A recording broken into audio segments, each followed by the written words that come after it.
and then a little tissue holder for your tissues when you're crying.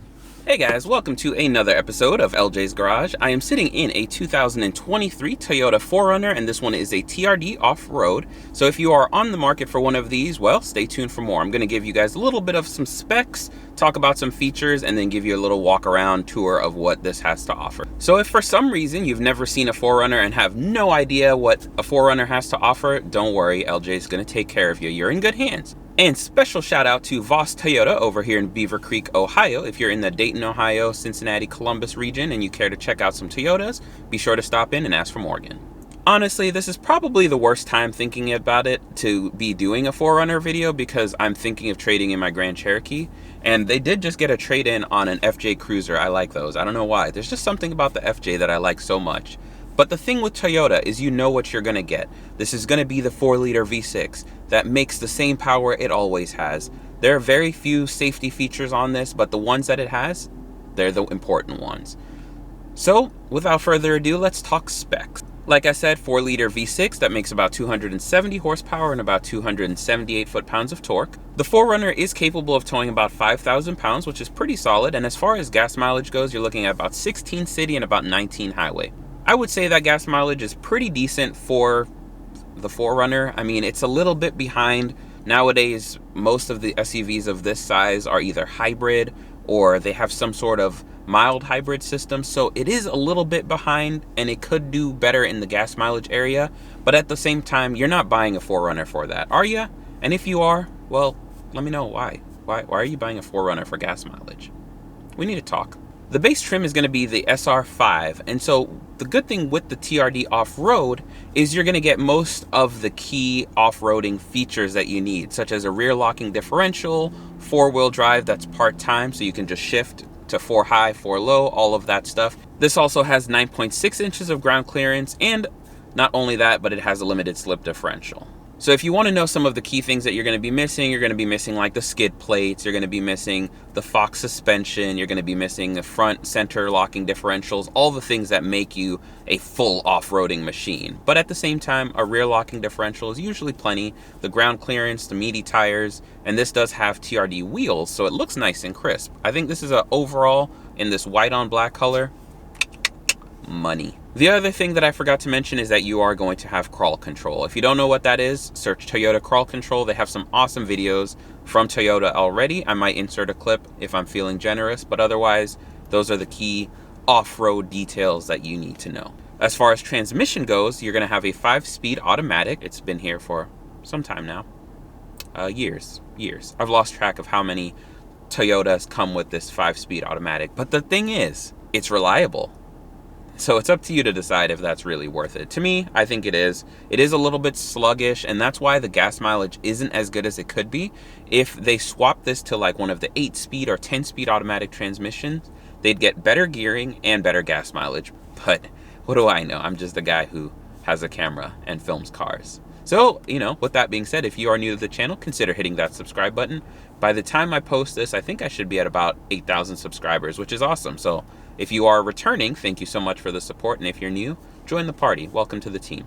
If you want to know my favorite thing about the 4Runner, other than the looks, I think this is one of the best looking SUVs. And they hold their value so well that if they didn't, I would have had one. Now that we've got that out of the way, I'm going to take you guys on a little walk around tour and check out some more of the features, let you guys see the outside, admire the beautifulness of the 4Runner, and then we'll hop back inside, talk about some safety, the boring stuff, and some of the cool infotainment features that you get. So without further ado, let's hop out. All right, so here we are looking at the 4Runner.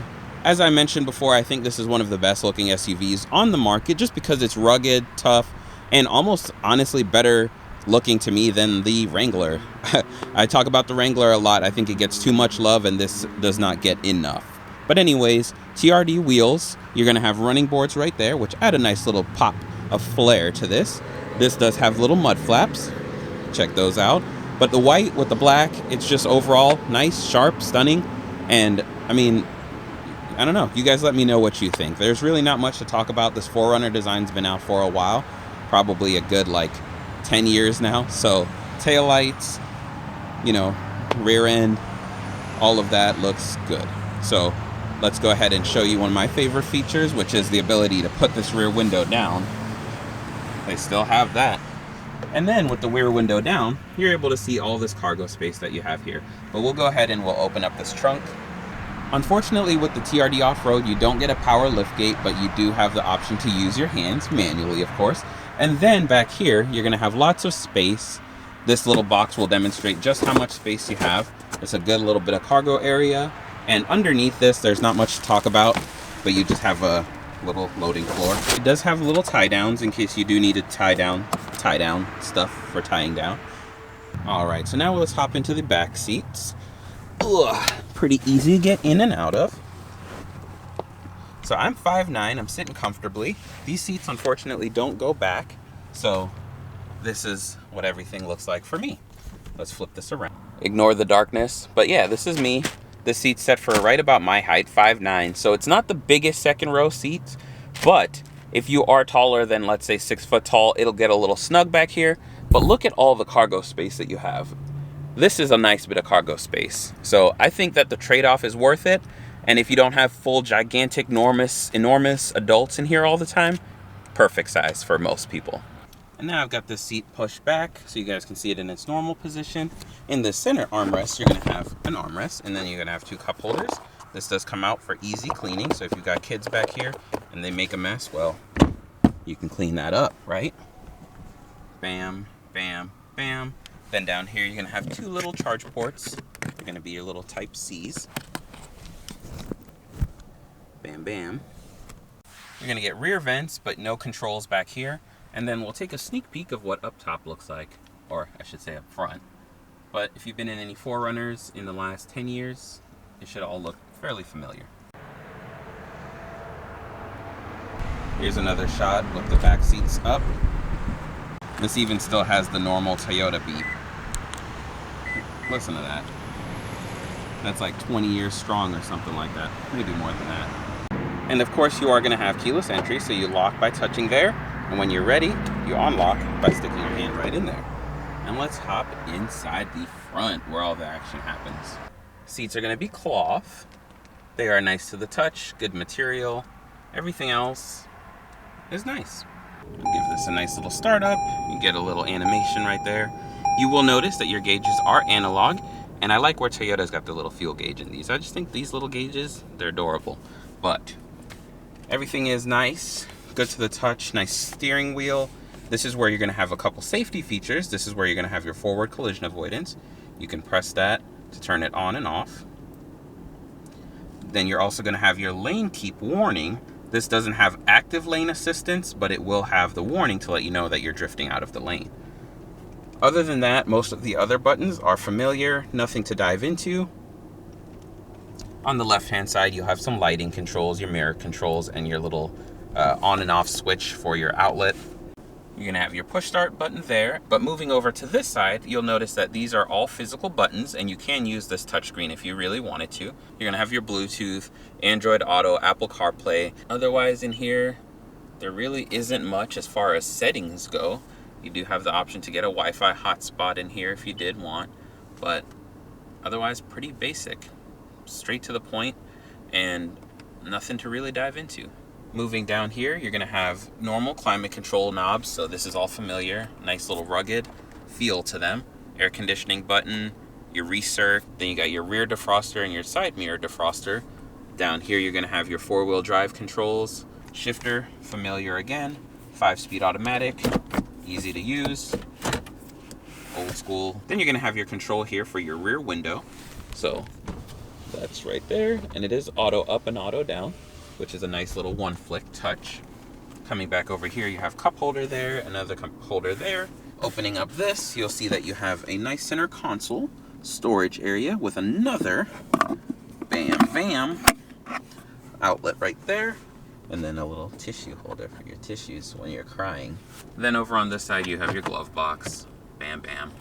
So when it comes to safety features, like I said earlier, you have all the basics: lane departure warnings, or lane departure alert. You've got your pedestrian collision avoidance system or forward collision avoidance, blind spot monitoring, and then rear cross traffic alerts. And so the good thing with all of that is, let's say that you don't want to use like the pre-collision system, you can just turn it off. Blind spot monitoring, you can turn it off. So you just go straight to it, turn it off. So Toyota knows that their drivers tend to like things old school and chill and just without problems. That's the thing when you start introducing new technology, but this has all those key things that you need to still feel safe in 2022. I mean, this is a big SUV, so you wouldn't want to have this without blind spot monitoring. Then up top, this is where you'd find your settings for your crawl control, as well as your multi-terrain selection knob. And then your traction control and your rear locking differential switch. And just like that, those are the basics and everything that you need to know as far as what you're going to get if you buy a 2023 Toyota 4runner TRD Off-Road. Of course, there is the TRD Off-Road Premium trim, one step above this if you want something a little bit more fancy, but this gives you all of the necessities and a little bit more, with all the off-road capability that most people would ever need. So without further ado, thank you guys so much for checking out yet another video in LJ's Garage. Be sure to like, comment, subscribe. Let me know what your thoughts are on the 4runner.